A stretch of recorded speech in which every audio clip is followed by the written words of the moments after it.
Seeking Level, Chapter 3. He didn't know he'd fallen asleep until Lance's moan of discomfort jerked him awake. On instinct, he staggered to his feet, only to have vertigo knock him back down again. He licked his lips as his vision cleared a bit, and saw Lance still beside him, curled up in the dirt, his hands clenched at the back of his head, his muscles tight and trembling. "Lance," he croaked, crawling closer to him, not sure how much more worry he could take. Had Lance fallen asleep too, or was this something dangerous? "Wake up." He closed his hands around Lance's wrists, trying to dislodge them from his skull. Lance's reaction upon waking was very similar to Keith's, but less coordinated. Like how he'd woken the first time, his first response was to rip himself out of Keith's hands. "Take it easy," Keith tried to yell. "It's me." "Keith?" Lance questioned in a strange tone of voice. "Where are we?" Deja vu smacked him in the face, filling Keith with a sense of dread, reminding him that while Lance may look okay, not great, but okay, he was still messed up enough that his life was in danger. "Why is it so dark?" "We're still in the canyon," he explained, taking firm hold of Lance's wrists again, kneeling in front of him and taking stock of his teammate, as if he could determine from his face what sort of shape he was in, wondering if he should just flat out lie about why it was so dark. He had absolutely zero desire to watch Lance realize he was blind again. "What do you remember?" Lance struggled to sit up, pushing himself against the rock Keith had rested against, his knees drawn up, elbows braced on his thighs so he could continue to hold his head in his hands. Keith let him go for the moment, unsure how to proceed. "Falling? Keith, where's Blue?" So not good. "She's fine," Keith assured, putting his not good. "She's fine," Keith assured, putting as much conviction into those words as his ruined voice would allow. How much should he tell Lance at this point? How much of their situation could he process? "We'll get her soon." "Keith," Lance said his name as if he were praying to a deity, bowing his head down and clenching his hands at the base of his neck. "Stop," Keith commanded, taking a deep breath, not wanting to watch this anymore. Lance's posture worried him. He decided on the truth. There really wasn't any way to sugarcoat anything that was going on right now. "I've got something to tell you, and it's going to suck, but I need you to listen and keep it together for me. Got it?" "What?" Lance asked, wary. "Keith, what?" "Just stay calm. You did fall. You hit your head. You're having short-term memory issues, and you've temporarily lost your vision." "I what?" Keith pushed against Lance's shoulders, doing this again. "Keith, what?" "Keep it together, I said. It's temporary, I promise. We've been working our way to the mouth of the canyon that you fell down with Blue because that's the only place the team will be able to pick us up." "You sound like I should know all this already." "Well, you were there when we made the plan in the first place," Keith replied lamely. "But it looks like your brain is just erased the last day or so. I think it's because you fell asleep." "Erased? How long was I asleep?" Lance kept his face to the ground, his shoulders rising and falling rapidly under Keith's hands. He pressed into them tightly, not knowing why he thought that would help, but not really knowing what else to do to keep Lance from freaking out. He took a moment to try and pinpoint the direction of the sun. He wasn't really sure how long they'd slept, but probably not long. "I'm not sure," he replied honestly, keeping his tone steady despite how often his voice cracked. "An hour? Maybe less. But I lost the whole past day?" "All the time since you hurt yourself," Keith guessed, not understanding how it worked, not really knowing exactly how or how badly Lance had been hurt. They'd need the technology of the castle to give them that. He just hoped that Lance could make it there. "Dios mío," Lance swore quietly, without any energy, processing what Keith had said. "We should get moving," Keith said, not knowing what else to do, and knowing that the longer they stayed still, the harder it would be to start again. "How?" Lance scoffed bitterly. "I can't see, Keith." Keith bit his lip hard, vowing not to let Lance fall asleep again until they were out of here. It was bad enough living through it once. Keith leaned his head on Lance's upturned knee, gathering his patience. Lance put a surprised hand on his hair, working out what was touching him. "Keith?" he questioned, and Keith sat up. "I've been guiding you," he explained. "We're slow, but it's working." "This isn't like the hologram maze in the castle, is it?" Lance said unexpectedly, confusing Keith for a minute until he remembered their training failure. He hadn't been such a great guide to Lance at that point in their lives. Not that he'd purposefully walked him into an invisible-to-him wall, but he could have done a lot better. "Not even close," Keith answered, taking Lance's wrists and pulling. Lance groaned as he stood, and Keith put himself into position to catch him, knowing that this sort of disruption of equilibrium would stagger Lance momentarily. As expected, Lance's knees did not tolerate the idea of standing at first, but Keith was ready. He thrust his arms under Lance's as he went limp, letting his head fall onto his shoulder as he braced him with his hip. "I got you," he grunted, as if this were normal. "What the hell, Keith?" Lance panted, still folded against him. Keith stepped backward, pulling Lance on. "Trust me," he pleaded. Lance's shoulders slumped, but he returned Keith's grip on his arms and resolutely took a step forward. "You're right," Lance added, lurching to one side as his balance failed him. "This sucks. How far do we have to go?" "I'm not answering that," Keith said, not knowing exactly how far they had left, but knowing it was still hopelessly far. Lance half tripped. "What are we walking on?" he said, exasperated already after only a few steps. "You doing this on purpose?" "It's a fall line," Keith told him, but had to pause to cough. "There's not much of a trail. It's mostly just picking through whatever fell down here. Not level. Looks like there's a curve ahead of us." "Sucks," Lance said again. "I know, but you're actually doing better than last time." "That is not near as comforting as you think it is." Keith smirked in spite of everything, and silent concentration settled between them as before.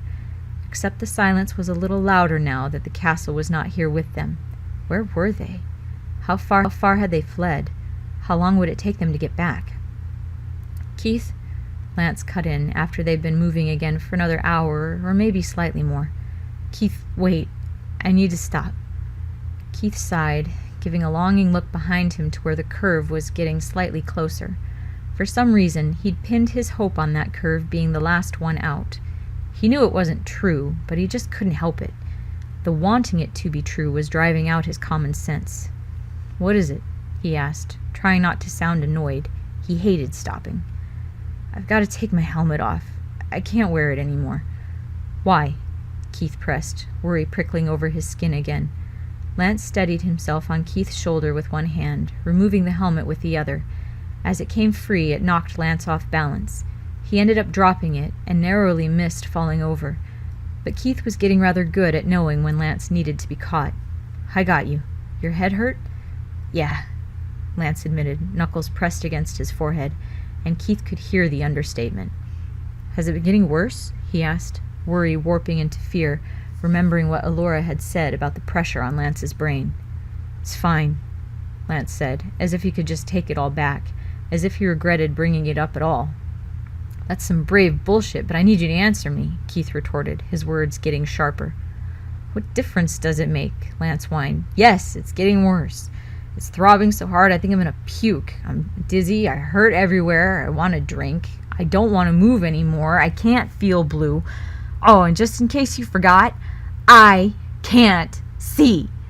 "Okay," Keith broke in, actually somewhat relieved by the tirade. If Lance still had the energy for a rant like that, he might be able to make it out. "I'm sorry. I just need to know what's going on with you. What do you care?" The question stung Keith. He didn't know Lance, and bending down to retrieve his helmet, slipping it onto his own head to stall for time. "I just do," he finally responded. "Now let's go." Lance's lips curled into a sulk, but he obediently stepped forward as Keith pulled him. Now that the helmet was off, his head tilted to the side again. Keith tried not to look at him too much. He was right. There wasn't anything he could do except get him out. He hoped he could hang on that long. Where was the castle? "What did you do to your hands?" Lance asked out of nowhere as they continued down the fall line. Keith hadn't thought about his hands. They were just one more thing that hurt, along with his throat, his chest, his head, back, and shoulders. He took a second to look at them, seeing the broken skin where Lance was touching, the long scratches and scrapes. More than one of his fingernails was just gone. "Nothing," he lied, and caught the faintest ghost of a smile on Lance's face. Now who's talking brave bullshit? It's his face. Now who's talking brave bullshit? Lance accused. I just scraped them up a little, trying to dig you out yesterday. Dig me out? Relax, he cautioned, sensing Lance beginning to freak out again. You weren't actually buried.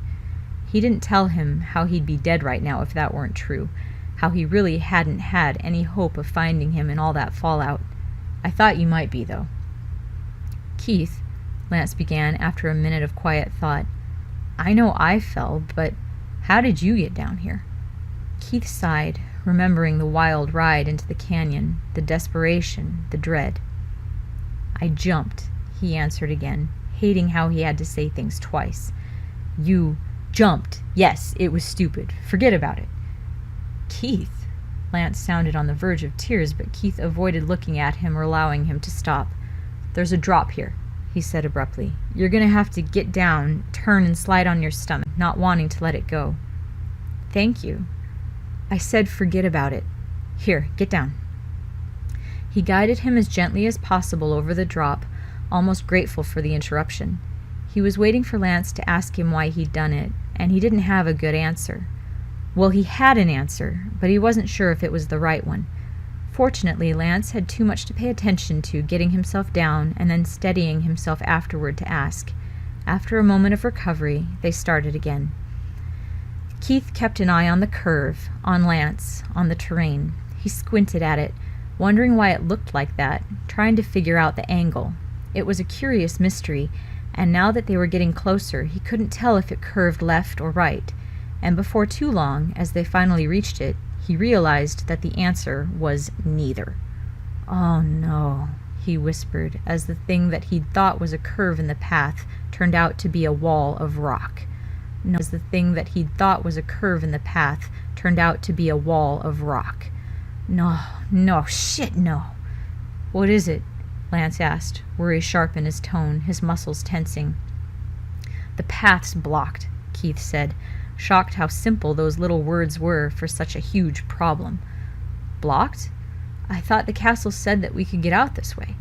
Maybe it just happened after they scanned the route, but it's here now, Keith said, his voice growing in intensity and annoyance. Is there a way around? Lance pressed. Maybe to climb it? You think we can climb it? Keith snapped, more pissed at the wall in the way than anything Lance suggested without being able to see what they were up against. He'd be lucky to get himself over the wall, but to get Lance up and over, that would take more than he had. What do you think we should do? Lance said, actually pouting. I'm going to go check it out, Keith said, needing a break, needing this to not be as big of a deal as it seemed right. Paladin looked horrified once they'd broken contact, but he didn't say anything. Keith turned toward the rock, amazed at how light he felt now that he wasn't steadying his teammate. It felt so good to be walking forward instead of backward, without having to constantly tense and brace against Lance's weight as it tipped and pushed and flat out collapsed into him. He took a moment to roll his head in a slow circle, realizing he'd spent most of the day looking over his shoulder or down at the ground. Now he looked up at the remains of a slide, walking a slow line at its base to see if there was any way through. On the left was the area where the slide had started, and the debris was piled far too high on that side to even consider. It sloped steeply toward the other wall of the canyon, and it looked as though when it hit, it had caused that side to fall as well, but not as much, just to crumble straight down. The largest rocks were toward the left, the softer gravel and dirt covered on the right, and right where the two met, at ground level, the largest rocks were toward the left, the softer gravel and dirt covered on the right, and right where the two met, at ground level, there was a hole. You've got to be kidding me, Keith muttered hoarsely and walked the block again. No way over it, or through it. He started climbing the slope of the canyon, but before he got very far he heard something above him give way.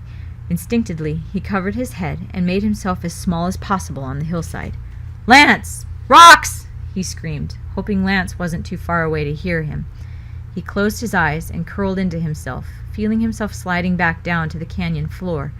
Once he stopped sliding, he straightened to take a quick look at the damage coming down after him. Several large rocks and a lot of dirt tumbled down toward him. As fast as his exhausted body would allow, he jogged painfully over to where he'd left Lance, allowing whatever was coming down to run out of momentum, watching with held breath as the rock slammed onto the barricade, into the opposite on Lance, trying to figure out what he'd do if he'd started a cave-in, if they had to run for their lives. "What did you do?" Lance shouted in all the noise, but Keith didn't answer. It was over in less than a minute, returning to stillness and settling dust. Keith let go of Lance in order to brace himself on his knees, hacking hard. "Keith!" Lance called, and Keith felt clumsy hands find places to rest on his back as he hunched over, gagging. He tried to spit, but it was a worthless effort. "Are you okay? What happened?" Little black spots appeared in the corners of Keith's vision, and he could feel the pressure of his coughing across his forehead. He continued to double over until he was all the way on his knees, his elbows also hitting the dirt. Lance dropped down with him, unable to stand by himself. There was a burst of pain in his gut and chest as he retched, his body doing its best about the dust in his system but failing miserably at it. "Keith!" "It's okay," he gagged, trying to get himself under control, trying to swallow, trying to breathe. A few final coughs burst out of him, and he pressed his arm against his mouth, breathing hard, pushing his breath out with his stomach muscles, then breathing in shallowly through his nose. It made his heart hurt to do that, like there wasn't enough air for it to beat anymore, but it did stop the coughing. "It's okay," he repeated, calmer as the fit passed, scrubbing his hands across his eyes, mixing tears in with the dirt on his face. "Looks like we can't get over that way, though." "What happened?" Lance asked shakily. "We can't climb over," Keith said flatly, collecting his strength to stand up again. "I'm gonna go check one more time." "Keith," Lance began, his voice worried. "I'll be back," Keith said. "I'm willing to talk about anything right now." He cleared his throat and returned to the space where the dirt of one side held up the largest rock of the other, leaving that hole beneath. It was fortunately still there. He hadn't blocked it. He got down on his stomach, coughing, and tried to look through. There was no daylight on the other side, but that didn't mean it was impossible. He straightened to his knees, looking back once at Lance, who knelt like a lost soul, head hanging down as it had since he'd discovered he'd lost his sight. "This is so stupid," he told himself, then wedged himself under the boulder, kicking himself tighter through the hole to see if there was any way they could pass that way. But what other choice did he have? For the next 3 minutes, he was certain he'd killed himself. Once he was completely in the hole, there was no light to see by. He twisted, shoved, coughed, pushed, maneuvering his way almost like a corkscrew. The boulder above him did not move, but the dirt to one side gave slightly, as did the earth beneath him. He hoped that his tunneling wouldn't move so much that the rock would finish falling, crushing him in the process. But he was too far into this to go back now. He felt him every second as he realized he could only move in the tiniest constrictions of his muscles. His elbows had to remain tight against his sides. He could only push with his feet by flexing his ankles a few degrees.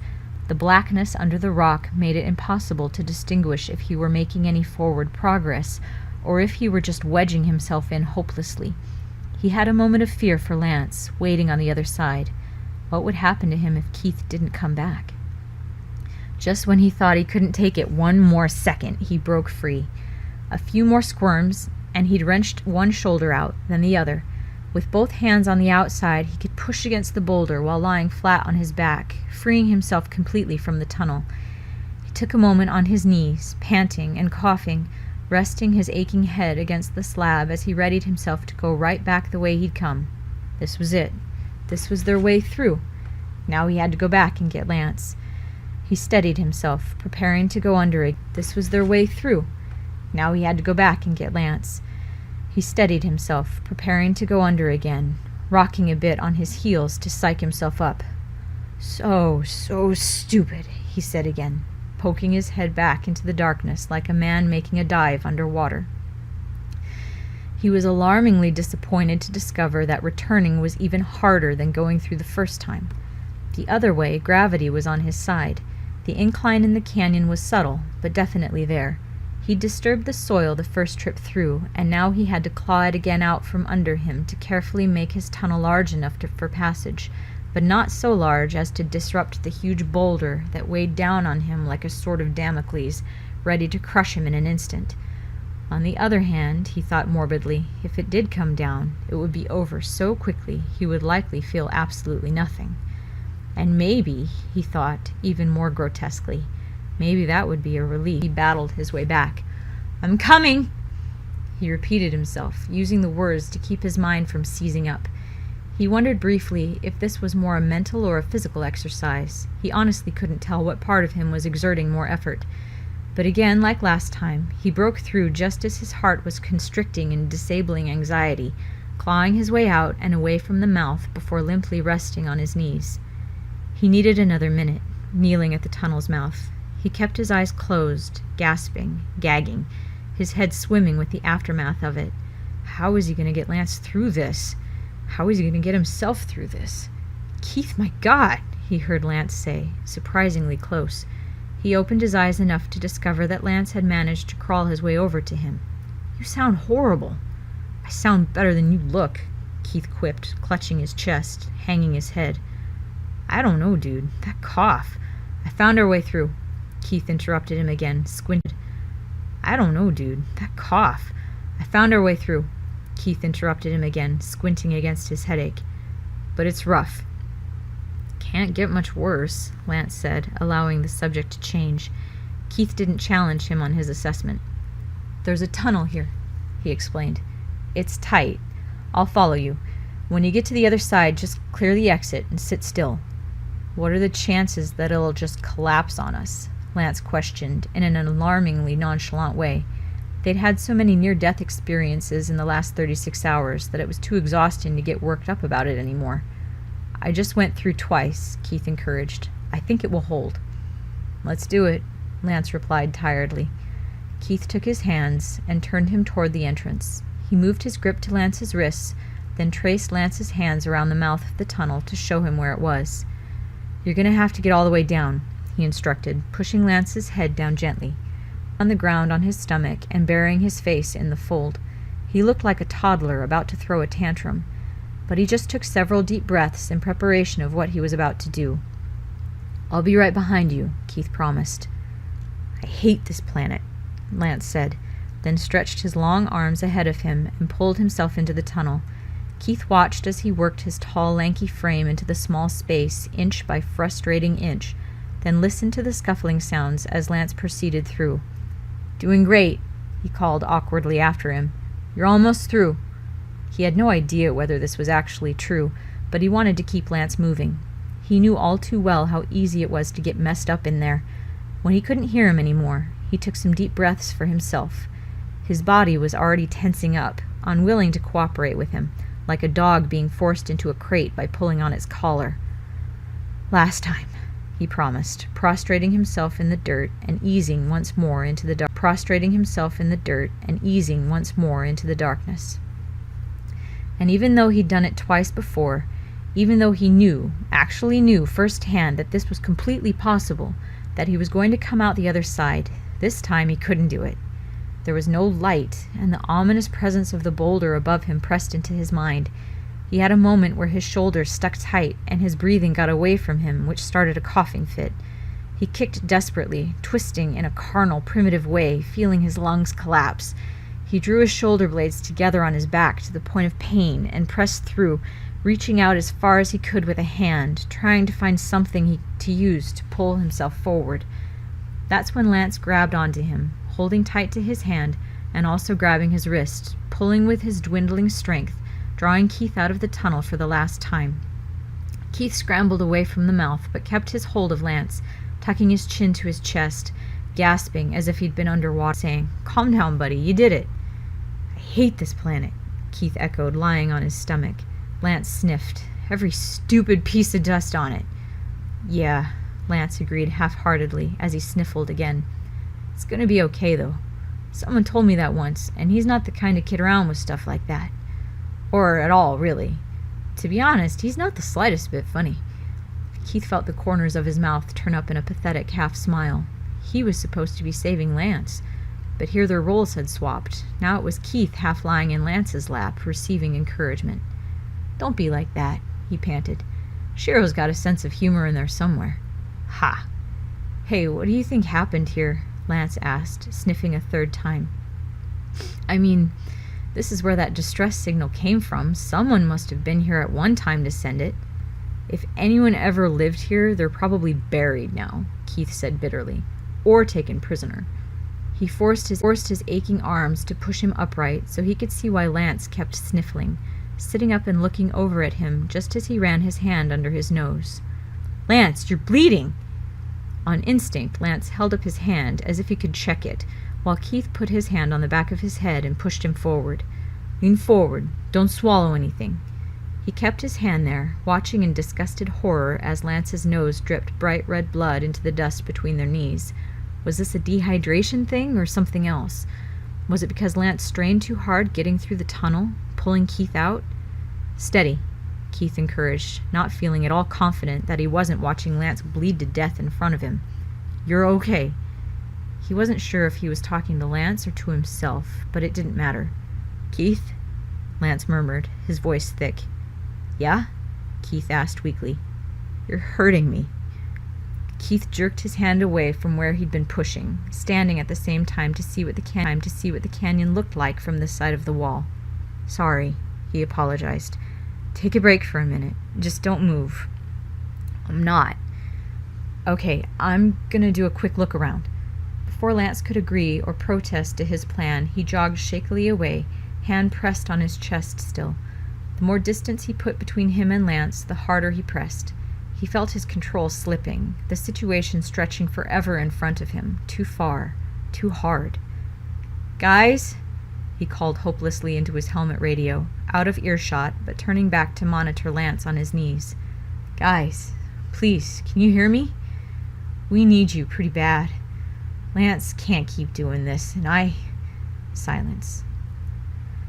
"Don't make me watch him die down here by myself. Please."